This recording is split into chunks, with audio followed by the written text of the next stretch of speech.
যদি আপনি আশা করেন আর আপনার আশা পূর্ণ না হয়, আপনি খুবই কষ্ট পাবেন। এবার আপনি যদি প্রতীক্ষা করেন, করতেই থাকেন, আর সেই ব্যক্তি যদি না আসে, তাহলেও খুব কষ্ট পাবেন।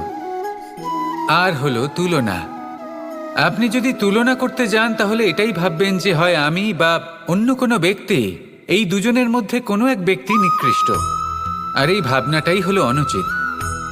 যদি আমরা কথা বলি সেই সব বিষয়ে যা আমাদের করা উচিত, যেমন পরীক্ষা। এই পরীক্ষা সবসময় আমাদের আরো সফল করে তোলে, আরো শ্রেষ্ঠ করে তোলে, আরো উৎকৃষ্ট করে তোলে। আসন্ন মহাসংগ্রামের জন্য আমাদের প্রস্তুত করে তোলে এই পরীক্ষা। তাই এই পরীক্ষার থেকে কখনোই পালাবেন না, এর সম্মুখীন হন। আর হলো কর্ম। কর্ম করা কখনোই বন্ধ করবেন না।